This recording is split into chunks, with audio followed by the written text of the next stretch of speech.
Inventors are often viewed as eccentric individuals, locked away in secret labs, producing huge numbers of wacky and often useless prototypes, before finally making it big with a world-changing creation. While some inventors certainly do go on to change the world and obtain fame and fortune, for many inventors throughout history, their creations have been the very thing which ended their lives. Here are my choices for 5 inventors who were killed by their inventions. Number 5. Franz Reichelt. Also known as the Flying Tailor, Franz Reichelt was an Austrian-born tailor and inventor who moved to Paris and became obsessed with the idea of creating a suit for pilots which doubled as a functioning parachute that would allow them to escape a crashing aircraft unscathed. During his lifetime, he had witnessed the birth of powered flight in 1903. However, this new invention was still in its infancy and therefore tended to be unreliable, with aviators unlikely to survive any accidents. These accidents had led to a growing interest in safety measures, and there was a huge demand for the creation of a practical parachute. Early attempts at parachuting had utilized fixed canopy designs which were already open prior to jumping. However, such a design was simply not practical for use inside the tight confines of an aircraft cockpit, and a solution that was suitable for use when jumping from a plane at low altitudes was still lacking. Fame and fortune awaited anyone who would come up with a suitable design, and in 1911 a prize of 10,000 francs was offered to anyone who could create a parachute for aviators.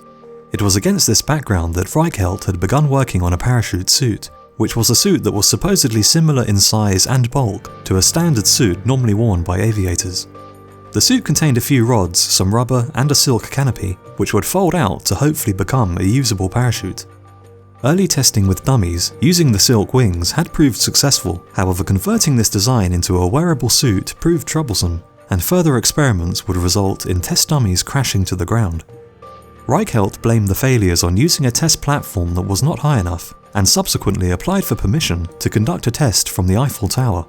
He was finally granted permission to conduct a test using dummies on February 4, 1912, and announced to the press that he would finally prove the worth of his invention.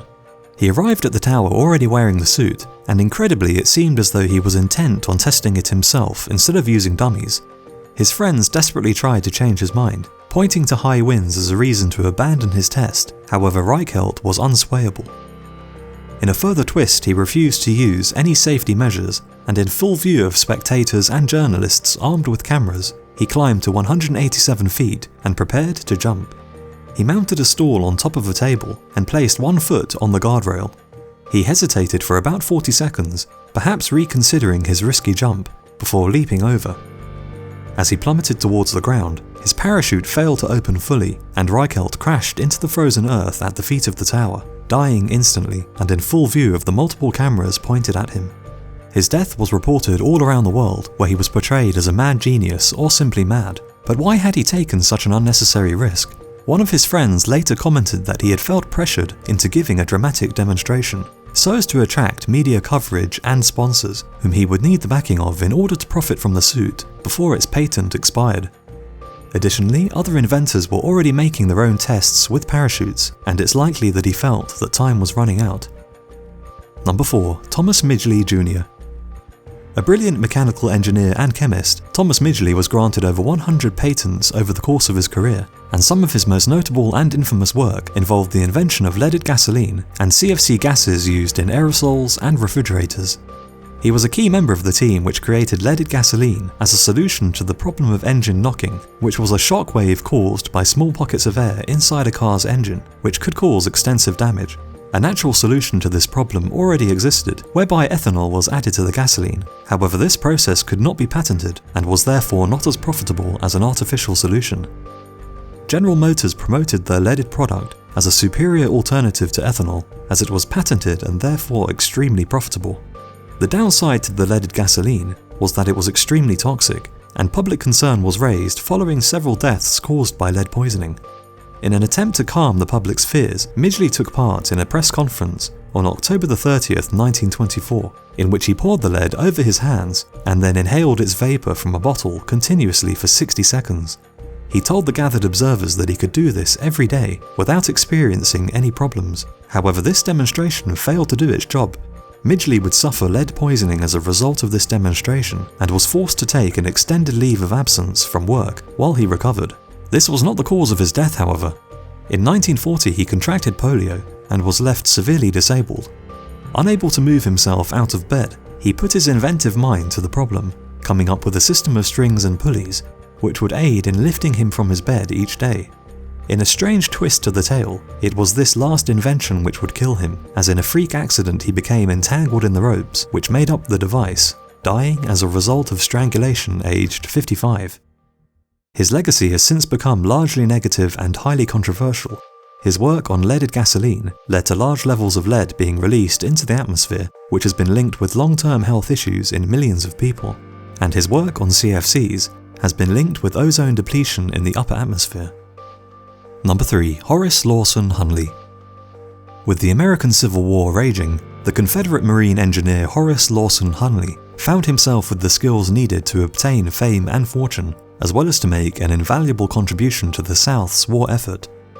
In 1861, he set to work with 2 friends in attempting to build a functioning hand-powered submarine. A large bounty was being offered by the Confederate government for the sinking of Union ships, and of course, should the design prove successful, huge sums of money were up for the taking in mass-producing the design. The 3 men set to work on their first design, the Pioneer, however had to scuttle her when New Orleans fell to Union forces in 1862.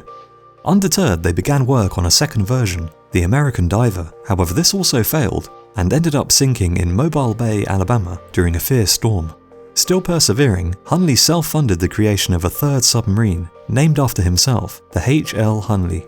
The 40-foot-long submarine was just 4 feet 3 inches high and was designed for a crew of 8, with 7 men turning the hand-cranked propeller and 1 steering the sub.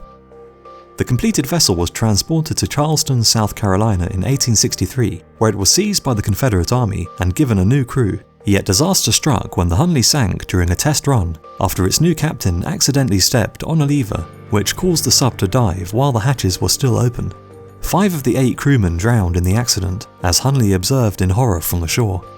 The valuable sub was salvaged, and on October 15, 1863, Hunley decided to take command of the vessel during a mock attack exercise.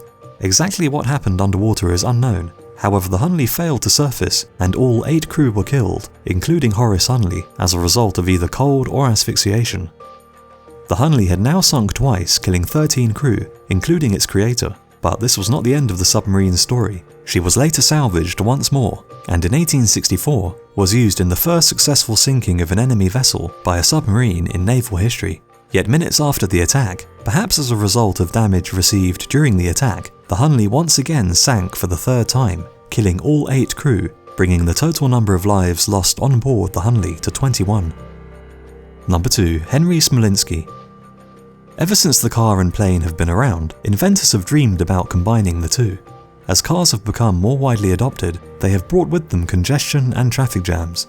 A car that's able to take off and escape the gridlock seems like the perfect solution, and if such a machine could be created, surely riches and fame await its creator.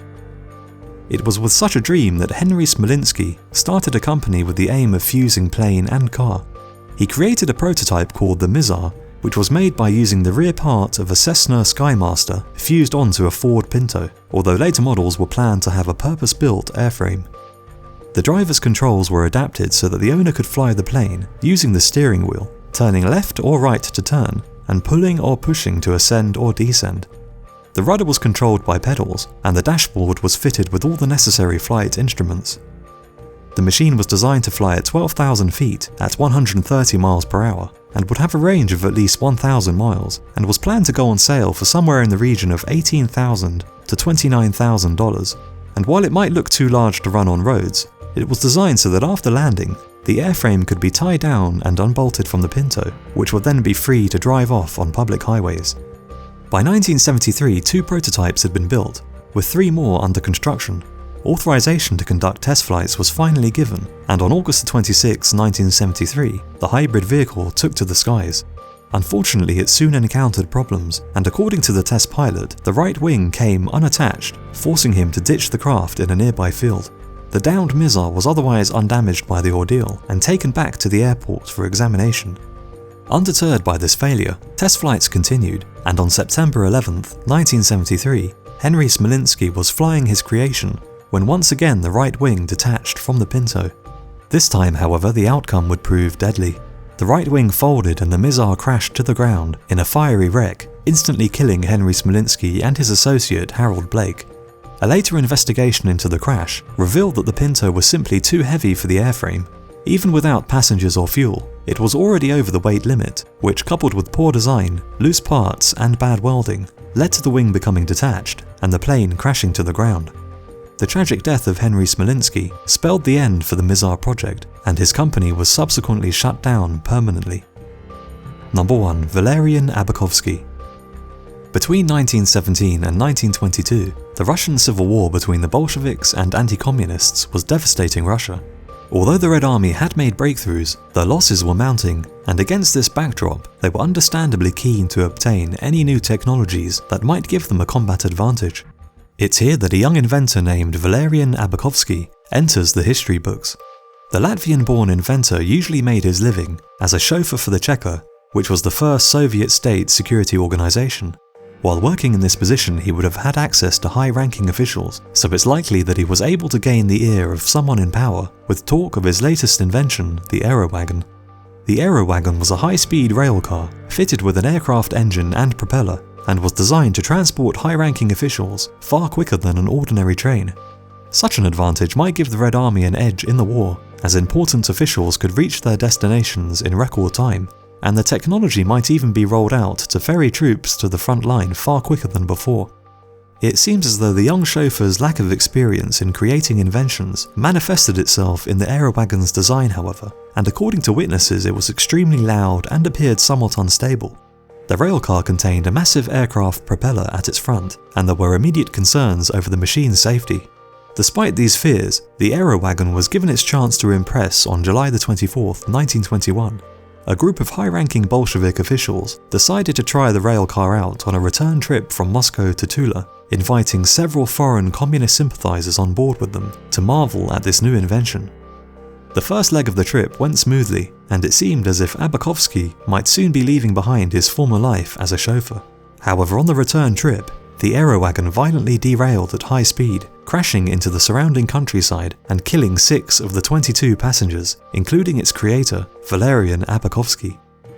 The 6 dead men were buried in the Kremlin Wall necropolis, and although the Aerowagon was deemed to be a failure, it's regarded as the inspiration for several other experimental designs combining the railcar with the aircraft, including the German Schienen Zeppelin railcar, the American M497 Black Beetle railcar, and the Soviet turbojet train.